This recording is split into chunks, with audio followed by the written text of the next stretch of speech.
If you're feeling empty and low, but you're not sure why, stick with me for the next 5 to 10 minutes as I aim to shed some light on it for you.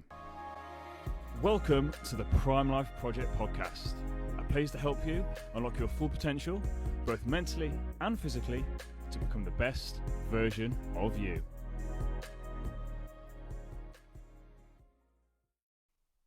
Welcome back to an episode of the Prime Life Project podcast. I'm your host, Daniel James, and today I want to talk about the real reason why you're feeling empty and low.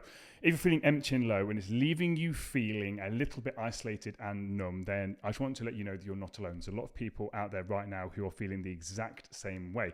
It's a feeling that I know all too well, and it's also a feeling that one of my close friends shared with me earlier on this week.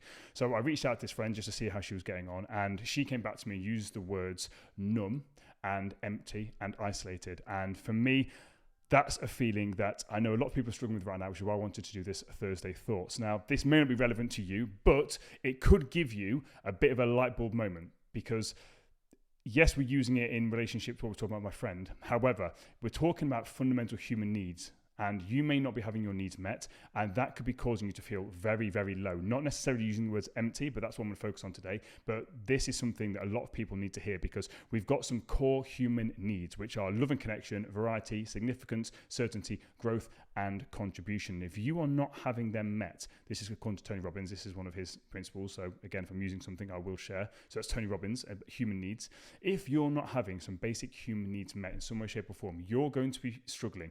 You're going to be feeling lost, and more importantly, you're going to be feeling empty. So I was talking to a friend and she used the word empty, so I honed in on that word. I felt that a few times. Empty, stuck, numb is also a good word to use to describe that as well. And as I was talking to her, I said, right, what are some things that you like to do? And she was saying that friends are important to her, family, travel, and intimacy. And essentially, I kind of like boiled it down to, so you like connection. So as Tony Robbins says here, love and connection is a big thing for her. And she says, yes. And I said, right. So then as we looked at her life right now, I was asking her, right, which of these are you not doing? And she was saying she wasn't really seeing any of her friends. She wasn't seeing much of her family. And the relationship that she's in right now, she felt like she was giving all of her time and energy, but wasn't really getting much back. And I said, well, there we go then.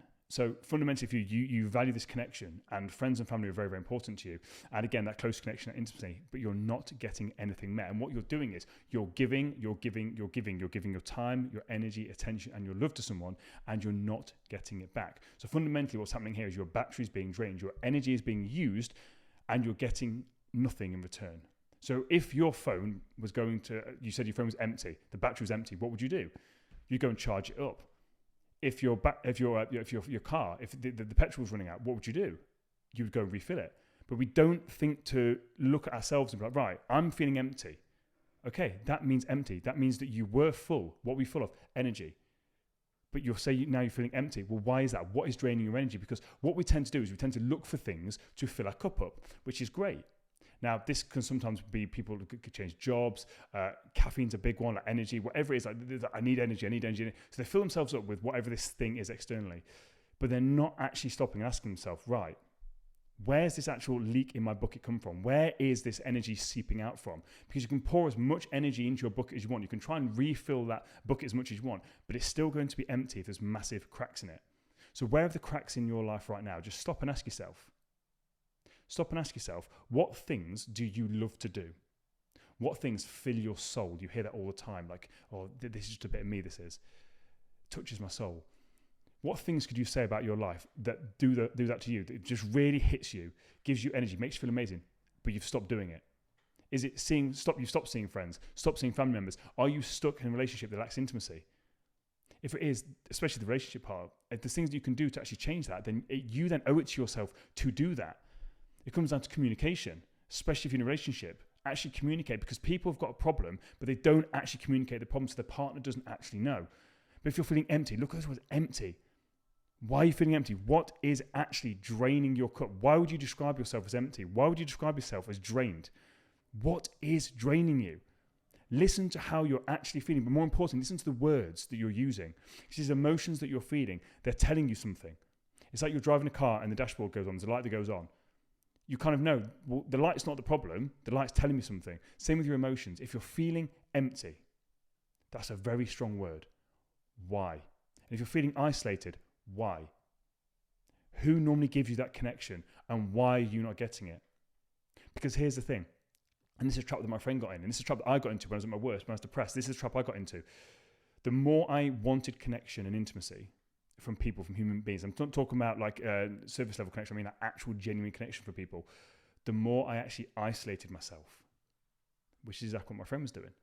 She needed friends, she needed family, yet she was actually isolating herself a little bit. Are you doing the same thing? Are you desperate for that connection, but then not allowing yourself to actually get it?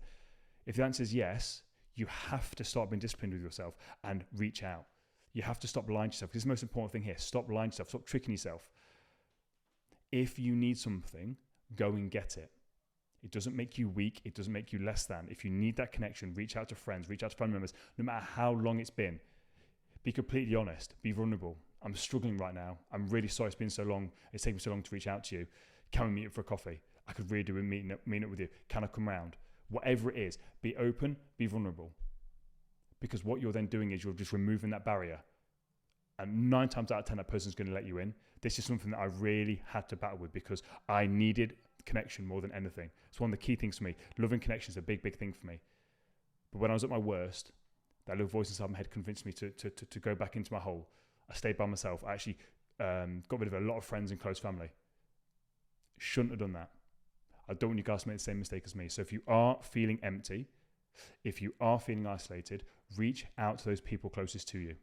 Refill your cup, but more importantly, ask yourself, where is your energy going?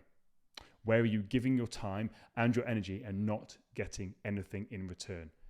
You need to stop the water pouring out before you can actually refill your bucket. If you've taken any value from today's episode, don't forget to subscribe. If you're on YouTube, hit the like, hit the subscribe button. If you're on Spotify, again, give us a follow. And if you're on Apple Podcast, think about subscribing as well. We've got the full-length episode coming out on Tuesday. Absolutely love you guys. See you next week.